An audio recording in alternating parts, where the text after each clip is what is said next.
Poštovani, dobar dan. Danas je znači 30. septembar 2023. godine. Znači ovdje imamo temu, dakle ovako nekako da kažemo, da vratimo neku diskusiju, dakle opštu neku diskusiju koja se sada vodi i vrti svukuda, da vratimo je nekako pod neko okrilje, što bi se reklo, pravde. Znači, ako mi jednom kažemo da nešto kažemo pravedno, borimo se za istinu i za pravdu, iako jednom ispadne da nešto nismo rekli kako je pravedno, znači da smo tvrdili nešto sasvim drugo, znači ubrzo će se vidjeti kako mi tvrdimo, kako nama to trenutno se čini u skladu sa nekim događajima, znači da nam je bolje da tako tvrdimo, ali to uopšte ne znači da je to istina, jel? Tako da bolje da uvek govorimo istinu. Znači, dakle, ovde i o spoljnim silama koje su u skladu sa njihovim, koje utiču na nas, znači i koje utiču na ceo svet, znači kako su one postale te spoljne sile. Znači, one su, dakle, otkrile određene zakonitosti i poštovale ih, znači, o tome. Ćemo takođe, znači, otkrile su zakonitost, takozvane prirodne zakonitosti, i pridržavali ih se. Znači, tako da kažemo, svako mora. Znači, morate otkriti zakonitosti jer samo na bazi nečega što je istina, ne nikako na lažima i na nekim frazama, znači ne ide se nikako tako napred, nego na bazi nečega što je istina, znači samo tako. Znači, u skladu s tim, eto, govorit ćemo o tom da mislimo da te velike sile, znači, isto tako s njima treba raspravljati, znači, ne sa pozicija nekoga koga stalno za sebe govori ja sam premali ili mali, nego treba o tome ćutati. Znači, svako ko ima neku manu, on tu manu ne stavlja u prvi plan, nego, znači, govori, zaobilazi to i trudi se da tu svoju manu otkloni. Znači, na neki način, znači, neki koji su mali povezivanjem postaju veći. Prvo i sve te sile, manje više, sve su prvo bile male, pa su onda postale velike. Kažemo kako su, eto, na primjer, Sjedinjene Američke Države davno nekad bile jako male, pa onda i tako dalje. Znači, dakle, da bi se u svetu, znači, isto tako, da li bi se u svetu, znači, to ćemo pitanje postaviti, znači, da li bi neko dao sve svoje vojne programe drugima i da li je dužnost nekoga da vodi druge, da prihvati tu ulogu da vodi druge. Znači, to su te teme koje ćemo se truditi da obradimo sada. Znači, prvo ovde o silama i njihovom uticaju na svet oko sebe. Znači, sada se često govori kako su te, znači, eto, da kažemo, mi smo govorili puno o tome i pisali i govorili, znači, kakav je uticaj, recimo, na nas imala Evropska unija. Znači, taj proces, znači, Evropska unija, sada se kaže da je to zajedničko, mislim dakle, da li uvek svukuda ili je nekim delom i nekim važnim nekim smernicama, znači Sjedinjene Američke Države, kao one utiču na Evropsku uniju, pa onda ona to prenosi na druge. Moguće da to nije baš tako u svim detaljima, moguće da to nije baš tako, ali mi smo govorili o negativnom uticaju Evropske unije, znači na naše procese, znači puno smo pisali i govorili. I to je jasno da se mi ovde ništa, dakle, nikome ne želimo da dodvorimo, ali u stvari želimo da istaknemo radi nas, znači pre svega radi nas i naše orijentacije u svetu. Znači da istaknemo tu ulogu, recimo, koju su imale, na primjer, druge zemlje, odnosno sve zemlje. Govorili smo često kako je Rusija donela socijalističku revoluciju, kako god neko govorio sada, ne znam šta, mislim, to nije u redu. Znači, ako govorite protiv nekih zakonitosti koje su očito bile velike i važne i jednog pravca, znači to će vam se obiti u glavu. Ljudi će vidjeti često i brzo da to nije tako. Znači sigurno da nije dobro da vlade svaki dan padaju i da ljudi još nisu počeli da rade, a već ih neko ruši, da nisu upoznali ni druge. Znači ako je neko postao u međuvremenu nešto ministar, direktor i tako dalje, zbog toga što su izbori završili tako i tako, on već treba da se sprema da odlazi, nije upoznao ni one ljude sa kojima treba da radi, niti zna ko je od tih ljudi dobar, ni ko je u čemu napredan, niti ništa, znači već ajde beži. I znači onda drugi koji dolazi, on misli pa ja da bude nekoliko dana, ne zna se ni koliko dana će biti. Znači to vam je ta demokratija, a tome sasvim suprotno je taj socijalizam, znači koji, zato što se bazira na naučnoj osnovi, uvek daje izuzetne rezultate.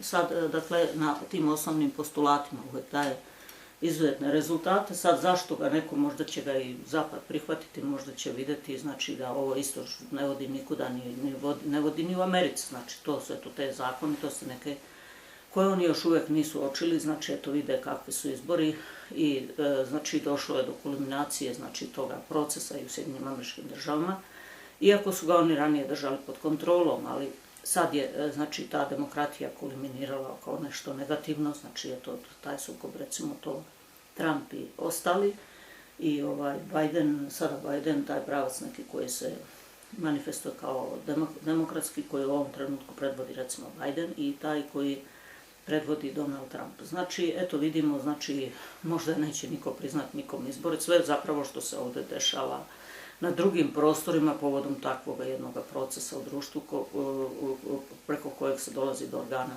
vlasti. Znači, i onda, znači, eto, to smo sve pričali pre, nego sada da kažemo, govorili smo o svemu tome pre, nego da sad smo uzeli tu temu da kažemo da nije to sve, znači, sve se manifestovalo što se tiče Zapada, znači kao iz tih nekih pljačkaških poriva se desilo celom njima i celom svetu zajedno s njima. Znači nekom svetu da se slabije razvijao, nekom drugom da se brže, to jest Zapadu da se brže razvijao, ostali svet da je bio u nekom podređenom položaju. Znači, u odnosu na Zapad, znači da su oni izvlačili bogatstva iz toga nekog drugog dela sveta i tako se sami sve više i više bogatili. Znači, to čujemo svaki dan, ali ne možemo to da kažemo da prihvatimo kao apsolutnu istinu. Znači, u toj priči ima nečeg što smo i pre rekli na internetu, na društvenim mrežama, na Facebooku pre svega.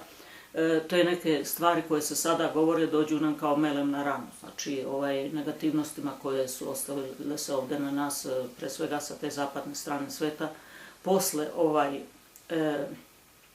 raspada Jugoslavije, znači posle raspada socijalističkog poretka ovde našeg. Znači, verovatno pod pritiskom Zapada, mada govorili smo i o unutrašnjim tim, znači kakvi su to ljudi ovde, eto ti koji isti danas mogu da tvrde da je socijalizam nešto nazadno, znači, a oni sami ništa ne znaju napredno. I sad, evo, govorimo, znači, sada šta je Zapad, znači, da li je Zapad dužan da pomaže nekom, neko pre neki dan rekao za Afriku, kako su oni izvlačili bogatstva, ali rekao je isto na nekom programu, znači uglavnom puno o tome kako je Zapad izvlačio bogatstva iz Afrike, ali onda u jednom trenutku je rekao, ali oni tamo nisu imali mogućnost da eksploatišu ta bogatstva, nisu imali znanje. Tu je fundament, znači ako vi nemate znanje o nečemu i ako se ne trudite da saznate, znači, je li se danas ljudi ovde trude? Ne trude se. Znači, je li se trude? Trude se da dovedu nekog investitora. Kao mi ne znamo da radimo. I sve se u Jugoslaviji posle Tita, znači, raspalo pod firmom to, mi ne znamo to da radimo. Mi to ne možemo da radimo, mi to ne znamo. Neka dođu neki investitori koji znaju da rade. Znači, jesu li oni pozivali da dođu neki bilo kakvi ljudi koji bilo šta znaju? Znači, počnite od Crnogorskog primorja do ne znam koga, počnite od tog Đukanovića koji je svašta bacio ključ u bravu, prodao za niske pare i tako dalje. Znači, to su ti domaći ljudi. Sad neko tvrdi da je njih nagovarala neka CIA. Dakle, šta da radi ko sa njima? Znači, u principu, ako bi ti ljudi zaista bili uzorni, niko ih na takve stvari ne bi mogao i ne bi se usudio da ih nagovara.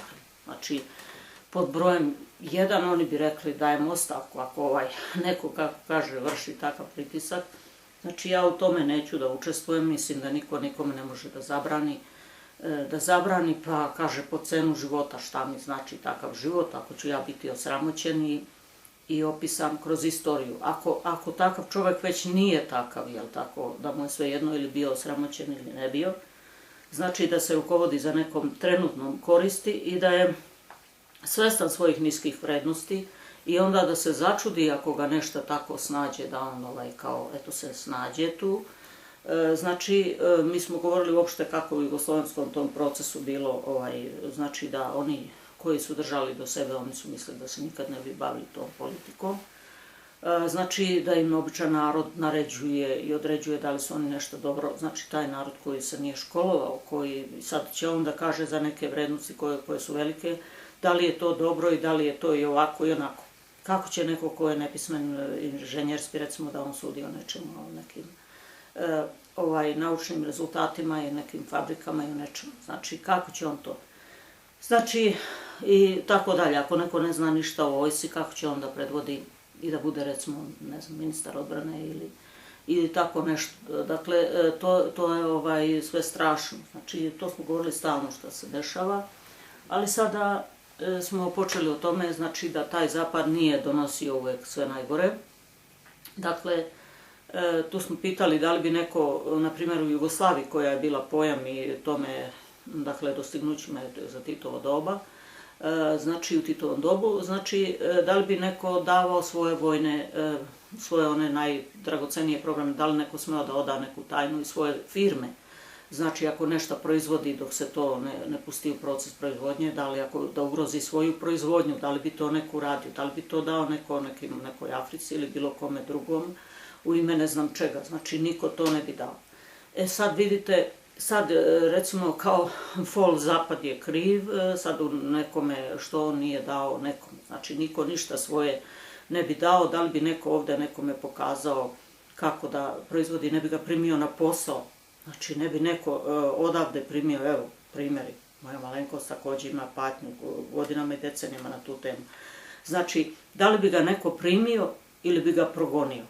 Znači, da li bi neko nekoga primio na posao, a ne da mu pokaže da on sad razvija neku svoju firmu i da ulazi u neke nove, nikada pre, recimo, viđene procese da se tako pojavljaju na svetskom tržištu. I sad, znači, neki zapad je kriv što on nije te neke narode uzeo pod svoje i evo da vam mi pokažemo, pa ćete vi to posle sami da radite, zašto bi to neko radio. A u ostalom, recimo što se tiče toga zapada, znači Kina je uzela sve od zapada, znači i dobila, i to je veliko čudo bilo kad su ljudi govorili odlaze američke firme na kinesku teritoriju i preseljavaju se tamo. Znači, Amerikanci nisu zabranili tim firmama, te vlasti u Americi nisu im zabranili da se niti CIA, niti vojska, niti niko, da se one osele tamo i šta biva kad neko iskoristi tehnologije koje neka zemlja ima, znači kad te tajne se stave o proizvodnji, znači sve recimo na uvid nekome, onda se on razvije i onda posle hoće da vas pregazi. Znači, to su neke zakonitosti u svetu koje su važile do sada. Mislim, učinilo se u jednom trenutku da će svet da se, ne znam kako, ujedini, kako se to kaže, dogovara se. Možda je to taj globalizam, ta priča bila neka priča, možda ona nije najgora moguća priča kao što se priča sada o njoj, da ona pokorava neke druge. Doduše, mi smo se suočili s tim nečim, u nekom jako negativnom, ali mislili smo u negativnom smislu, o tome smo puno govorili ovde, znači o zatvaranju firmi, o dolasku tih stranih investitora, znači ti ljudi nisu imali svoju povratnu spregu da kažu ej, čekaj, recimo ta Nemačka i ta Evropska unija, kako će to izgledati na tom terenu, kako će to tim ljudima izgledati kada naši neki ljudi dolaze i tamo otvaraju svoje firme, a zatvaraju se njihove firme i tako dalje. A očekivalo se da će u ime toga zbližavanja, znači Evropska unija pomoći da se naše firme znači transformišu i da ovi ljudi ovde koji su bili u nečemu dobri da oni nastave da rade. A ne da dolaze, ne znam, opet neka austrijska preduzeća da čiste puteve i tako dalje. Znači, ili Nemačka ili šta ja znam. Znači, te najprostije stvari, znači jednostavno ti ljudi ovde su izgubili. Zašto su izgubili? Znači, ovi koji predvode te prostore naše, oni se ne stide od toga što se to nama desilo. Znači, što nam se to i dalje dešava. Dakle, a trebali bi. Znači, ne govore o tom svojem da će oni, neće se oni zauzeti, neće oni pokrenuti neke tajne programe, ma šta to značilo? Znači, pribavljanje znanja, to recimo kao što su Kinezi uspjeli da pribave te programe od američkih firmi i da se vinu u nebo. Znači, bukvalno su radili sa tim jednim poretkom, sa tim jednim, dakle, ustrojstvom svojim državnim, znači socijalističkim i tako dalje, temeljnim ustrojstvom, znači oni nisu svaki dan rušili svoje vlade i protestovali po ulicama, nego su radili i stvarali i borili se svi zajedno. Znači, ako neko ima primedbu na nekoga i na nečiji rad, postoji znači drugačiji metod, ne mora svaki dan da neko bude svrstan, da se organizuje i da lupa po televizijama i po programima kako je sve ovako i onako. Znači, to je jedna nazadnost, mislim, to stvarno ko ne vidi da je ovo sve nazadno, što se dešava na ovim prostorima sada kao društvena pojava, znači kao fol demokrat, mislim ona jeste, nek se zove demokratska, ali to je zlo. Znači jednostavno svaki dan neko na nekoga, na neku, i sad posle, znači ajde da nismo probali, znači da posle Miloševića nisu došli ti takozvani prozapadni demokratski, šta ja znam šta se sve oni nazivaju, da nisu došli, da se nije videlo kakva je katastrofa nastupila. Znači, ništa što su ljudi očekivali kao ajde, sad ćemo da gradimo socijalizam, pravdu i to ponovo. Znači, ništa se od toga nije desilo, desilo se uništenje svega i svačega, znači u Beogradu, u Srbiji. Takođe i na drugim mestima šta se to gde je desilo, dakle, pozitivno i dobro, da li se desilo u Crnoj Gori kad se promenila kada vlast, da li se desilo u Bosni, da li se desilo bilo gde u Hrvatskoj ili u Sloveniji, nigde. Znači, to ništa nema, to je samo jedna grupa hoće da otme od druge grupe i sve nastavlja da radi i obično gore, jel? Znači, nego na prethodna grupa. Znači, to nisu nikakvi postulati, nikakve realne snage, a one se tako ne bi ni borile da su realne. Znači, recimo kada se govori u nauci gde je valjda ispravan pristup, uveliko i najbolji, znači onda ljudi kažu, imaju primedbu na nečiji rad i onaj kaže, ja super, hvala vam što ste nam to ukazali. I onda posle se to inkorporira automatski ta jedna primedba u taj posao. A ne da se ruši od nekog primitivnog sveta, znači iz brda s dola, s koca i konopca sastavljeno, koji se zove neka stranka, da se sve ruši i sad kao oni će nešto bolje, a kako će sutra ujutru kad dođu oni veze nemaju kako to šta treba. Znači, i šta je gde. Znači, ti ključevi od čega brave i ostalo ništa ne znaju šta da rade. I sad to svaki dan treba tako nekako rušiti, menjati, havarije praviti, znači to je katastrofa. I eto vidite same Sjedinjene Američke Države, po godinu dana ne znaju šta će sa sobom i više naravno, znači dok se uspostavi vlast, dok počnu tužbe, dok se prihvati, dok to su sve katastrofe. Znači eto, iako se kaže da imaju neku vladu u senci, Amerikanci i ti drugi neke zapadne sile, pre svega Sjedinjene Američke Države, to su sve poremećaj, znači koji odzvanju. Znači videli smo na primjeru Trumpa i Bajdena i videli smo i vidjet ćemo opet, znači koliki su to poremećaji u društvu. Znači takvi jedni procesi. S druge strane, ako recimo ima, da, nismo ovde sad pomenuli šta su to pozitivno dale, znači govorili smo ne trebaju da daju, a sad da kažemo šta su to pozitivno dale Sjedinjene Američke Države. Znači, rekli smo ne treba nikome davati te svoje, znači niko neće dati svoje programe, treba li neko nekoga da vodi i da ga obučava. Znači, za koje, pitaće svako za koje pare, ko će ovde da radi šta, kome besplatno. A sad kako vam je interes da pomognete nekome, pa da se udružite i da nešto zajedno radite, ali da li je sve s ljudi, da li neko neće da kaže sutra ajde ćao, neću s tobom da radim i tako dalje. Znači, to su veliki enormni rizici, ali uprkos tome, da kažemo, ceo svet je dobio Sjedinjenih Američkih Država, ne samo tu pljačku i te poremećaje kroz ovo recimo nametanje demokratije i tako dalje, jer oni su valjda verovali da je to kao dobro i za sami sebe su verovali da im je to omogućilo, verovali su da im je to omogućilo prosperitet. Verovatno su se sad razuveli, videli su kako Kina može da prosperira i da praktično za neki kratak ekstra period nadmaši Sjedinjene Američke Države. Znači da u tom, dakle, tehnološkom smislu, ali naravno ne možemo ovdje da govorimo da je Kina razvila, sad nije razvila Kina tranzistor, niti je otkrila, niti se na teritoriji Kine otkrila struja, recimo to što se najviše vezuje za Teslu, verovatno je najveća uloga Tesle u tom jednom trenutku bila. Ali da kažemo, posle su se, i kao sad pa se kaže da je manje više sve Tesla otkrio, svako ko je inženjer, on zna koliko je komplikovano elektronike, pre svega, koliko je komplikovano pisati jedan program za nešto, a ne, dakle, razvijati sve te programe, na primjer, ovo što se sada zove veštačka inteligencija, dakle, i otkrivati. Znači, to su enormna otkrića. I ona opet su se desila i zaključno i počeo sa internetom, znači, to počeo sa strujom i sa tim, znači, to je sve celom svetu stavljeno na raspolaganje. Znači, to nisu bile tajne koje se samo tu primenjuju, niti je zavladala neka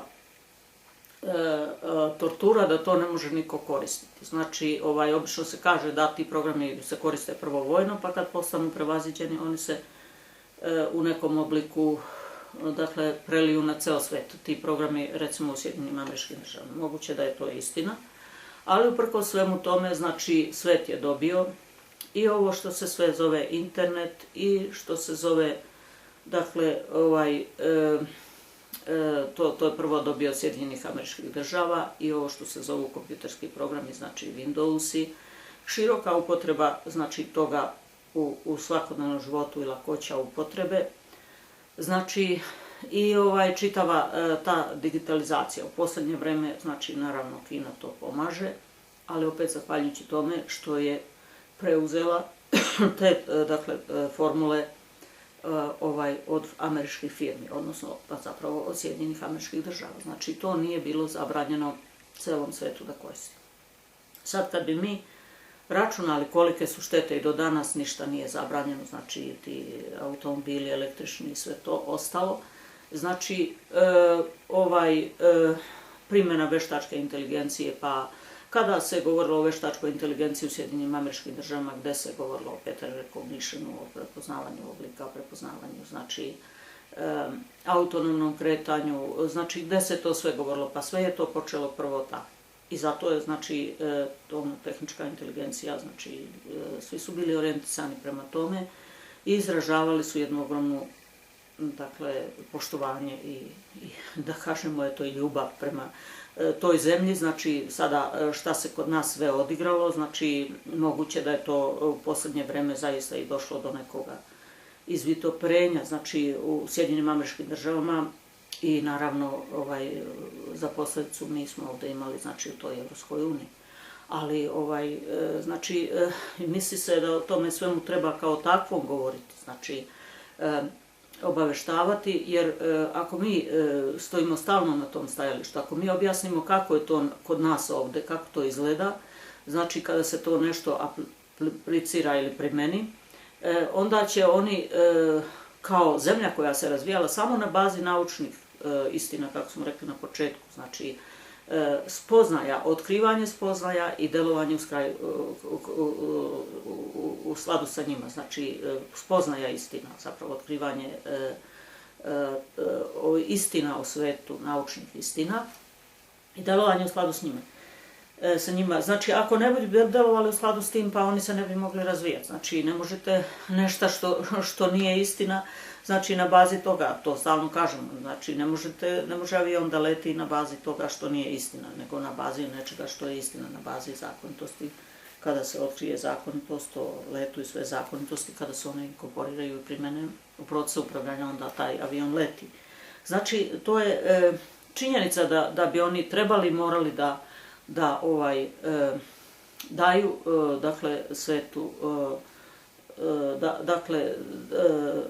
dakle, neki novi pristup u celom tome, u svim procesima i, znači, zaključno sa Kosovom. Znači, to je strašno, fatalno, negativno što se nama ovde dešava vezano za to, znači da Sjedinjene Američke Države podržavaju Albance i da slovenske narode tako ti Albanci maltretiraju i gaze, počev od Makedonije, Crne Gore do Srbije, pre svega najviše Srbije, i da se Sjedinjene Američke Države stavljaju na tu stranu. To je strašno, ali sada kao da se nešto vidi da je taj pristup počeo da biva drugačiji, znači mislim da to treba naučno objašnjavati, znači ne na bazi neke propagande koja, eto kažemo, neistina, znači ako neko vidi da on nešto nije pravedno rečeno, onda svi drugi ljudi kažu, pa vidiš, to nije istina, znači i to ne treba tako, i ako tvrdite nešto, znači to tek kad je surova istina, onda to ima odjeka pravoga, znači je to.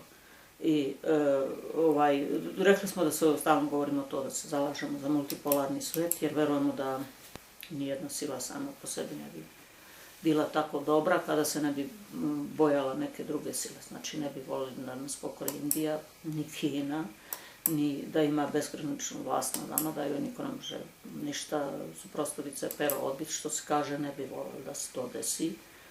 I možemo da zamislimo kako bi to izgledalo. Kao što nije dobro ni kada je ovako bilo. Znači, kao što smo imali decenije izgubljenih nada, znači pod okriljem samoga Zapada. Znači, pre svega Evropske unije. Znači, dakle, to. Ali mislimo da ako Sjedinjene Američke Države utiču na tu Evropsku uniju, da ćemo mi, dakle, predstavljajući situaciju ovde, doprineti da se ta situacija koriguje.